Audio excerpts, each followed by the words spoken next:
정신을 차리고 근신하여 기도하라. 무엇보다도 열심으로 서로 사랑할지니 사랑은 허다한 죄를 덮느니라. 아멘. 예, 오늘 목사님이 이렇게 계속 여기서 같이 하고 저녁도 픽업하고 한다 해서 좀 복장이 좀 불량합니다. 보통은 넥타이 매고 이렇게 양복 입는데 오늘은 그냥 이렇게 시간도 없어서 그냥 하도록 합니다. 자, 오늘 이 말씀을 가지고 두 절의 말씀을 가지고 사랑은 허물을 덮습니다 라는 이 제목으로 함께 말씀을 한번 생각해 보려고 합니다. 오늘 말씀에 처음에 보니까 처음에 뭐라고 그래서 4장 7절에 만물의 마지막이 가까웠으니 라고 그렇게 사도 베드로가 말합니다. 사실 이 말씀을 베드로가 쓸 때에는 그죠? 벌써 우리가 연수로 따지면 뭐 2000년이 가까워요. 그죠? 2000년이 가까운데 그때 만물이 가까웠다 그랬는데 아직 2000년이 지나도 아직도 안 가까워왔어요. 아니에요. 그런데 분명 주님은 분명 오십니다. 자, 오늘 초롱이 너무 오버하고 있습니다. 날이 가요. 중전 고정하시고. 네, 이제 입 다뭅니다. 알았죠? 자, 2000년이 흘렀어요. 그래도 아직 주님 주님 설마 오실까? 분명히 오십니다. 물론 그때와 그 시는 모르지만. 그러나 한번 보십시오. 마지막이 가까울수록 전쟁과 기근과 재해가 많이 난다 그랬어요. 지금 필리핀의 그 하이엔 때문에 얼마나 많은 사람들이 그나마 뭐 10,000명이나 죽었다고 그랬는데 통계가 잘못되어서 그래도 그보다는 좀 적게 그나마 다행이다. 그죠? 근데 많은 사람들이 죽었어요. 완전히 그 일대가 뭐 형편없을 정도로 오늘 전해드리는 뉴스에 따르면 한 복구는 생각할 그까지는 안 되라도 기본적으로 하려면 그래도 3억 달러 우리나라 돈으로 따지면 한 3천억 원 이상이 들 정도라고 그렇게 말합니다. 그 정도로 지금 세계 유엔에서 뿐만 아니라 각 나라에서 구호품 보내고 막 그렇게 또 거기는 약탈도 있고 지금 막 식료품 가게 가서 막 자기 것처럼 가지고 가고 그런데요. 무질서하고 이런 것들을 보면 예수님이 오실 날이 이제 점점 더 가까워진다는 것을 우리는 기억해야 돼요. 그런 게 그거 뭐 엘니뇨 현상 때문에 우리가 너무 공해하니까 그렇게 난다 그러던데 과학적으로 맞긴 맞아요. 과학적으로. 그런데 마지막이 될수록 더 그렇게 되는 거예요. 그런 걸 통해서 마지막이라는 것을 하나님은 계속 신호를 주는 거예요. 그래서 빨리 회개해라. 빨리 돌아서라. 그리고 예수를 믿어라. 계속 사인을 주시는 거예요. 그 사인을 받는 사람 그리고 받고 예수님을 믿는 사람 구원에 동참하겠지만 그러지 못한 사람은 그죠? 영원한 멸망으로 간다는 거예요. 자, 이 사도 베드로가 베드로 이 편지를 쓸 때 이게 편지였거든요. 레터였는데 이 성경을 쓸 당시에 성도들은 어떤 상태에 있는지 아세요? 그들은 정치적인 그 나라에서 박해하는 그런 상황이었었고 그리고 예수를 믿는다는 이유 때문에 고난을 받는 쉽게 말하면 요즘으로 따지면 취직도 잘 안 돼요. 어디 가서 좀 써주세요 하는데 너 예수 믿냐 안 믿냐 믿는다면 안 써줄 정도로 그렇게 힘든 가운데 살아갔던 그러한 시기에 사도 베드로가 이 베드로전서를 쓰게 된 거예요. 학자들은 이 편지가 네로 황제, 로마의 네로 황제 알죠? 네로 황제가 어떤 사람이었냐면 아주 이게 참 희한한 정신적으로 좀 멘탈이 좀 이상한 사람이었어요.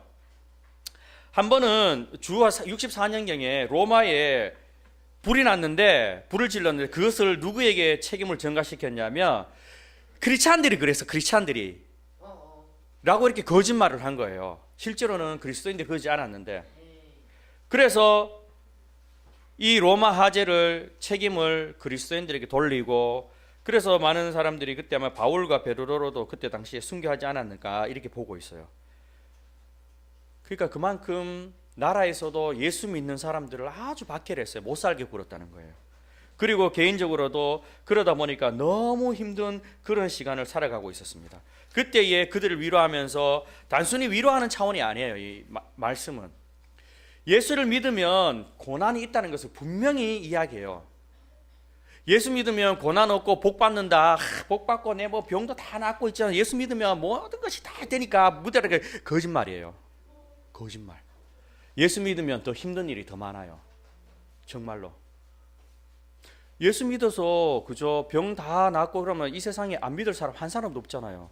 그래 믿었는데 처음 예수 믿으면요 이렇게 예수를 안 믿다가 나중에 어른 돼서 예수를 믿잖아요. 그러면 이상하게 더 어려움이 막 닥쳐요. 그럼 네가 또 가정에 안 믿는 남편이나 안 믿는 아내나 혹은 할아버지 할머니에게 네가 예수 믿어서 그렇다. 며느리가 예수 믿으면 네가 예수 믿으니까 바로 우리 집안 이렇게 우환이 걱정 근심이 끊이질 않잖아 이렇게 말하거든요. 그 믿든 안 믿든 그건 다 있을 수 있는데 또 믿었다는 그거 타이밍을 딱 맞춰가지고 그렇게 이야기할 때가 많아요. 근데 그 시기를 잘 넘어가야 돼요. 분명 제가 말씀드리고 싶은 것은 예수 믿으면 어려움이 많습니다. 저는 목사니까 사실은 뭐 이렇게 어떤 의미에서는 우리 안 믿는 사람하고 같이 보내는 시간보다는 다 믿는 사람하고 보내요. 가게를 가거나 혹시 뭐 물건을 사러 갈 때 빼고는 거의 다 한 95% 이상을 믿는 사람들하고 보내거든요. 그런데 세상에서 직업을 가지고 직장생활 하시는 우리 분들은 안 믿는 사람들 더 많이 만나잖아요. 그리고 세상 특히 뭐 미국적인 상황은 좀 덜하겠지만 뭐 회식 문화라든가 한국 같은 경우는 뭐 회식하면은 술 먹고 1차 뭐 그것도 모자라서 2차 가고 뭐 이상한 데 가서 또 3차 하고 뭐 이런 문화가 한국의 문화거든요. 그래서 예수 믿는다는 게 얼마나 힘든지 몰라요. 물론 제가 아는 분 중에는 예수 믿는다는 것 때문에 대기업에 채용된 사례도 있었어요. 한번 이야기해 줄까요? 어떤 일이 있었냐면 우리나라에서 굵직한 5대 기업에 안에 드는 회사에 그분이 뭐 S 그죠? 하면 알죠. 그 회사에 다니다가 너무 힘들어서 다른 회사를 옮겼어요. 경력 사원으로 옮겼는데 전부 다 소위 말하는 스카이 나온 대학, 스카이의 경영학과. 그분은 Y 대학의 경영학과를 나왔어요. 목사님 밑에 살았는데 딱 이렇게 있었어요. 한 5명이 최종 면접을 보는 거예요. 소위 말해서 한국에서 소위 전부 다 잘 나가는 사람들을. 그럴 때 당신의 하루 일과를 한번 이야기해 보세요. 이렇게 말했어요. 그 쭉 이야기는 저는 5시에 우리 한국에 새벽기도 하는데 4시 반에 일어나서 새벽기도 들어가서 그래서 6시 반까지 7시까지 기도하고 그리고 밥 먹고 회사 출근하고 쭉 이야기했어요. 그런데 면접관이 딱 보면서 됐다 너다 이렇게 된 거예요. 예수 믿어서 잘 된 거죠. 그 사람이 예수 믿은지 아니면 모르겠지만 보니까 와 새벽에 그렇게 일어나서 새벽기도 빠지지 않고 부지런하다는 거죠. 그 점을 본 거예요. 그래서 된 케이스도 있어요. 물론. 그런데 회사를 잘 다니고 있었는데 잘 다녀요 지금도. 그런데 팀장이 딱 하는 말이 있었더라고요. 너는 정말 신실하고 능력 있다. 뭐 예를 들자면 학벌에 이런 모든 것들 삼성에 근무했었고 지금 LG 다니는데 너는 나무랄 때 근데 딱 한 가지 부족한 적이 있다. 내가 술을 안 먹기 때문에 승진하는데 조금 문제가 있을 것 같다. 왜냐니까 한국은 술 같이 먹고 밑에 부하 직원들하고 같이 먹어주고 같이 해줘야 되거든요. 술을 안 먹어요. 새벽기도 철저하게 나오고 막 기도도 열심히 하고 고등부 교사 같이 했었어요. 제가 고등부 지도할 때에. 그렇게 하는데 팀장이 하는 말이 너는 술을 안 먹어서 시험을 쳤는데도 진급을 했는데 하려니까 그 다음에 부장으로 이렇게 뭐 팀장 이렇게 시켜줘야 되는데 술만 먹고 하면 모든 것이 다 같아지는 것 같은데 직장 생활 속에서 술을 안 먹으니까 같이 융화가 안 되는 거라. 쉽게 말하면 같이 팀워크를 형성할 때 술도 먹고 이래야 되는데 그게 안 된다는 거예요. 그래도 끝까지 안 먹습니다. 끝까지 안 먹었는데 나중에 전해진 소식에서 승진했다 그러더라고요. 왜? 어려웠지만 그렇게 하니까 인정해 주더라는 겁니다. 인정해 주더라는 겁니다. 그 순간은 내가 차라리 한 잔 먹고 하면은 빨리 올라갔던데 나중에 보면 저 사람 예수 진짜 아니다 이렇게 말하는데 그 순간은 어려운 것 같았는데 그 순간을 지나니까 오히려 인정해 주더라는 겁니다. 그런 경우도 있다는 겁니다. 제가 무슨 이야기를 하냐면 예수 믿고 이 세상에서 우리가 살아간다는 게 결코 쉽지 않다는 겁니다. 그래서 사도 베드로도 예수 믿는 것이 쉽지 않다, 고난이 있다, 분명히 그것을 너희들이 먼저 알아라는 겁니다. 그런데 우리 하나님은 그냥 고난만 주시는 것이 아니라 너희들이 이 땅에서 고난 당하지. 비록 이 땅에서 하나님께서 분명히 그것을 회복시킬 수도 있겠지만 때로는 하나님이 회복 안 시킬 수도 있어요. 이 땅에서 그냥 그때는 막 사자들, 호랑이, 맹수들의 먹이가 될 때도 많았어요. 원형 경기장에서. 그렇게 된다 할지라도 너희들이 이 땅에서 보상받지 못한다 할지라도 분명하게 기억하라. 하나님께서 천국에서 반드시 너희들을 신원해 준다. 쉽게 말하면 신원이라는 게 어려운 표현인데 억울한 것들, 죄를 짓지 않았는데 누명을 쓰잖아요. 그죠? 뒤집었을 때 하나님이 그것을 분명히 밝혀준다는 이런 의미예요. 신원이 한다는 게. 분명히 그렇게 해주신다. 그렇기 때문에 그 하나님 믿고 너희들이 하나님 말씀 가운데 믿음으로 살아라. 지금 이렇게 이야기하고 있는 거예요. 그래서 이 사도 베드로가 베드로전서, 베드로후서 그리고 사도 바울도 성경을 많이 쓰게 된 거예요. 예수 믿으면 고난이 있다는 거 여러분 분명히 기억해 주십시오. 안 믿을 때보다 더 많다는 거 기억해야 됩니다. 그러나 고난 이후에 하나님의 복이 우리를 기다리고 있다는 것 또한 우리는 명심해야 된다는 겁니다. 그러면서 사도 베드로 그러죠. 만물의 마지막이 가까워서 그러므로 너희는 정신을 차리고 근신하여 기도하라라고 이렇게 말하고 있습니다. 마지막 때에 우리는 정신을 차리고 근신하고 기도해야 되는데 이 원문을 사실 다시 직역해 보면 다시 번역해 보면요. 너희는 기도를 위해서 기도하기 위해서 정신 차리고 근신하라 이런 표현이에요. 이게 마지막이다. 주님이 심판할 때가 있다. 정신 똑바로 차려라 이 말입니다. 그리고 하나님께 기도해라 이런 말입니다. 사도 베드로가 이 말씀을 하게 된 배경도 우리가 한번 생각해 볼 필요가 있습니다. 예수님이 이제 겟세마네 동산에서 막 기도했잖아요. 이제 조금 있으면 십자가를 져야 되는데 땀이 정말 핏방울이 되는 것처럼 기도를 했을 때 그때 베드로하고 야고보, 요한을 데리고 갔는데 그 세 제자가 특별히 주님이 사랑하는 세 제자를 데리고 갔는데 그 겟세마네 동산에 예수님이 저기서 돌 던지고 기도하실 때 세 제자는 어떻게 했냐면 육신이 피곤해 자고 있었어요. 자고 있다는 게 디비 잤다는 거죠. 이거는 좀 심각하게 표현하면 예수님은 지금 십자가 때문에 심각하게 너무 괴로운 마음으로 하나님 할 수만 있으면 이 십자가 이 잔을 좀 옮길 수 없습니까? 내가 안 마시면 안 되겠습니까? 그래서 마지막에 그런 나의 원대는 마옵시고 아버지 뜻대로 합시오 이렇게 기도하고 있는데 제자들 와보니까 어떻게 하고 있어요? 코골고 자고 있는 거라. 마음은 원이로되 육신이 약하도다. 시험에 들지 않도록 기도해라고 이렇게 말해요. 3번씩이나. 그러면서 예수님이 마지막 십자가 지는데 이 사도 베드로가 이 말을 할 때는 분명히 자기 마음속에 그 찔림이 분명히 있었을 겁니다. 내가 옛날에 예수님 돌아가시기 전에 나는 무슨 영문이지 뭐 예수님 설마 돌아가시겠나 지금 임금이 돼가 우리 지금 한 자리 차지하려고 하는데 그때 나는 예수님의 그 의미를 모르고 하신 말씀의 의미를 모르고 쿨쿨 잠자고 있었는데 그때 예수님 십자가 지고 또 십자가 지기 전에 배신했잖아요. 나는 예수님 모른다. 나중에 저주해 가면서 그죠? 3번씩이나 배신하고 닭이 2번 우니까 그때야 깨닫고 했었던 거 기억하죠. 그죠?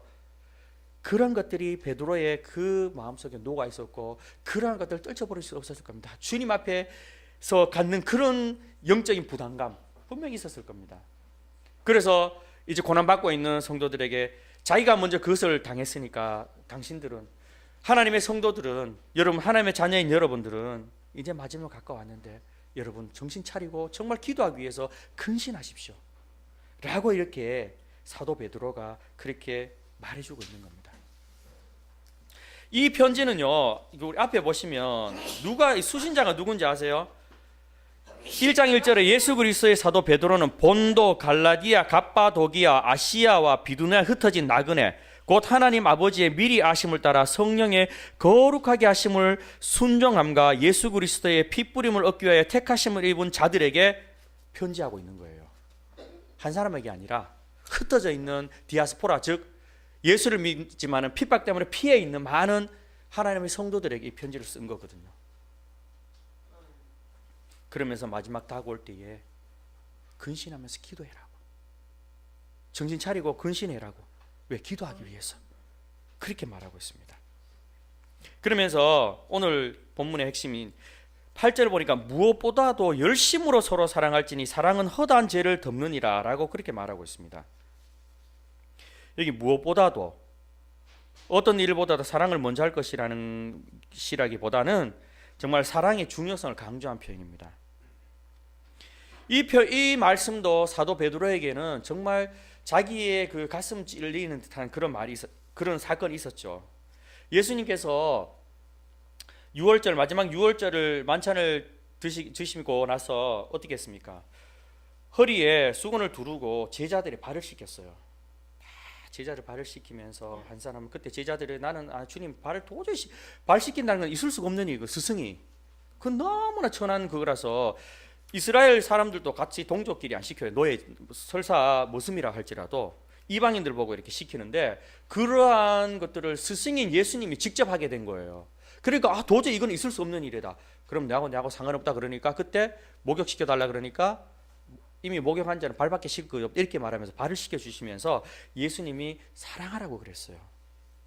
근데 제자들 마음속에는 어떤 마음이 있었냐면, 야, 예수님 이제 예루살렘 들어갈 건데 예루살렘 들어가면 분명히 예수님이 뭔가 사건 일이 터뜨려 가지고, 그죠? 그 예루살렘에 있는, 그래서 세상을 지배하게 된 왕이 되면 나도 한 자리 해야 되는데, 이렇게 하면서 항상 제자들 시간이 있을 때마다, 야, 내가 무슨 자리 차지할까? 내가 총리, 아니 장관, 뭐 이렇게 하면서 항상 그 생각하고 있었는 거예요. 쉽게 말하면 누가 더 크냐, 누가 더 큰 자리 차지할 것이냐. 그때 예수님은 어린아이도 세우고, 그죠?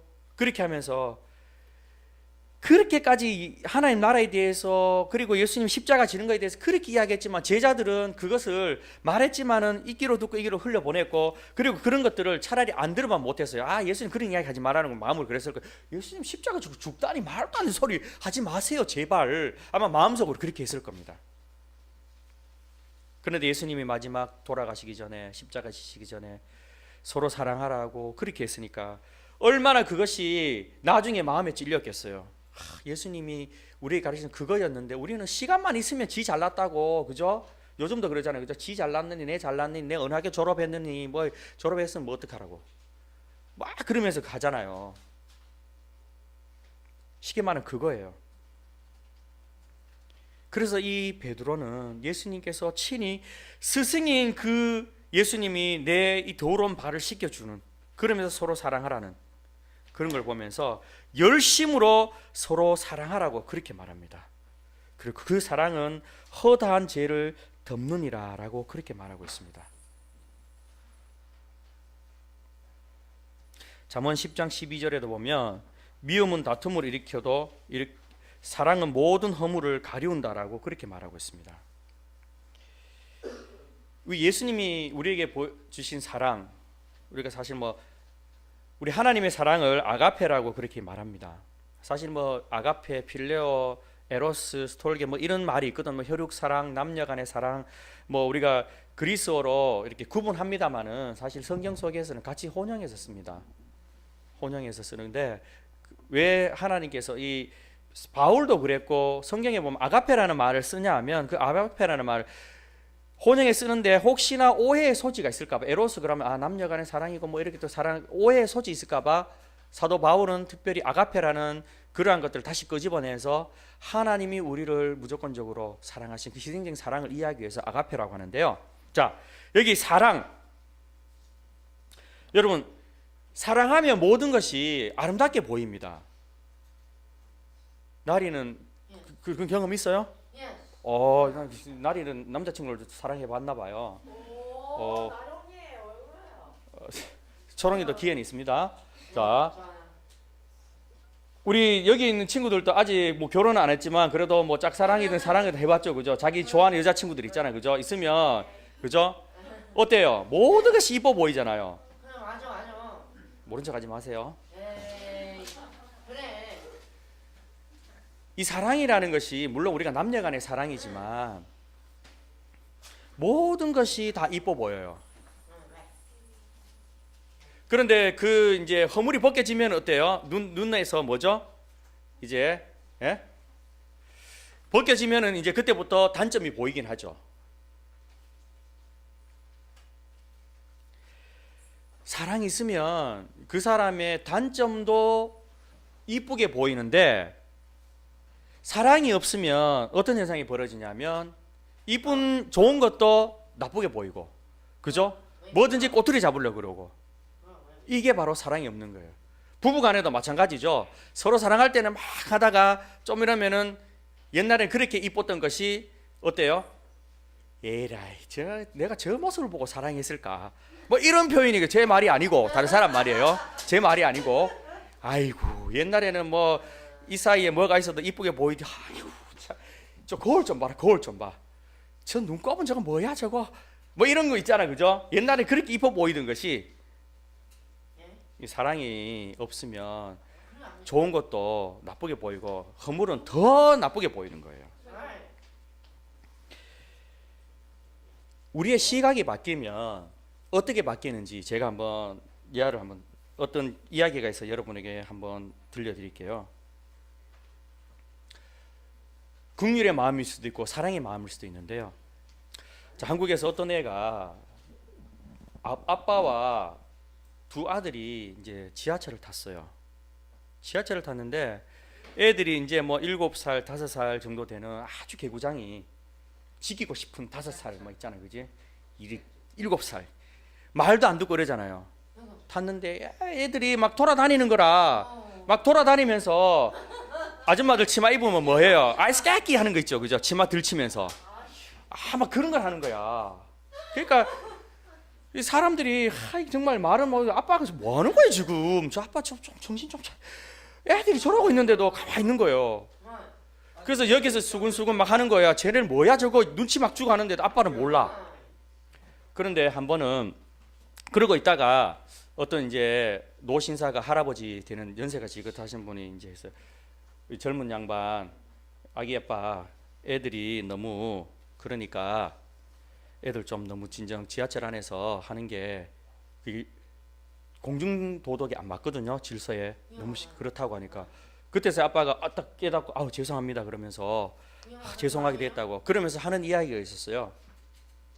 사실은 오늘 이 애들 엄마가 병이 있어서 그동안 병으로 고생하다 이제 죽어서 장례를 치르고 오는데 내가 이 아이들 둘을 데리고 앞으로 어떻게 살아야 될지 너무 막막하고 마음이 답답해서 잠시 정신을 놓았다고 참 죄송하다고 그 소리를 듣는 그 순간에 모든 사람들의 마음이 숙연해지는 거예요.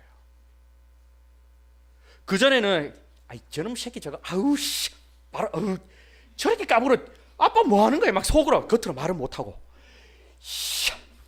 막 하고 막 성질냈는데 그 소리를 듣고 나니까 애들이 너무 불쌍해 보여요. 이제는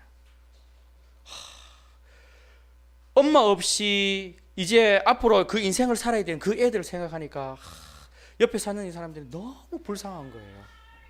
너무 불쌍해. 그런데 애들은 여전히 어떻게 하고 있을까요? 아이스 깨끼 하고 막 놀아다니는 뭐 엄마가 돌아갔는지 어떤지 모르고 막 돌아다니는 거예요. 근데 사람들의 마음은 어땠냐면 그전에는 저놈의 새끼 저거 아이고 저 다리 몽새를 그냥 팍 부러져 이렇게 했는데 이제는 불쌍한 거야. 그러면서 애가 오니까 애를 쓰다듬어 주면서 아이고 불쌍 안아주기도 하고 그런 거예요. 뭐냐면 우리의 마음이 바뀌면 우리의 마음 자세가 바뀌면요 이렇게 달라진다는 거예요. 여러분 상황이 바뀌기를 기대하지 마십시오. 상황이 별로 안 바뀌어요. 간혹 바뀌기는 하지만 중요한 거는요 내 마음을 먼저 바꾸는 게 더 중요해요. 다른 사람의 허물이 보입니까? 그러면 우리 마음속에 사랑이 없다는 증거입니다. 그거는 100%. 그러면 내 마음을 바꾸십시오. 상황이 바뀌기를 기대하지 마시고 내 마음을 바꾸는 게 시간이 더 빨라요. 부부간에도 마찬가지잖아요. 그죠? 저 인간 저거 언제 변하노? 이제껏 살았는 데가 아니고 내 마음을 바꾸면 내려놓고 하면 모든 것이 하나씩 정리가 되는 거예요. 오늘 말씀은 우리에게 그것을 이야기해 주고 있습니다. 우리가 마음을 바꿔서 사랑하게 되면 그 사람의 허물도 그전에는 열심히 씹던 것도 이제는 아니에요. 아휴 이거 아니지. 내가 오히려 덮어주고 남들이 옆에서 씹으면 그렇게 하지 마세요. 그 사람도 주의 형제입니다 라고 이렇게 하는 것. 이게 바로 우리 그리스도인의 삶의 자세라는 사실. 마지막에 갖고 왔습니다. 우리가 기도하면서 정신을 차리고 근신하게 기도하면서 정말 열심으로 사랑해서 혹 우리 속에 허물이 보인다면 그 허물은 우리가 기도하라고 하나님께서 우리에게 보여주셨구나. 그렇게 하면서 사랑하며 살아가는 우리 미라는 모든 단원 되기를 예수님 이름으로 간절히 부탁드립니다. 기도드리겠습니다. 하나님 감사합니다. 오늘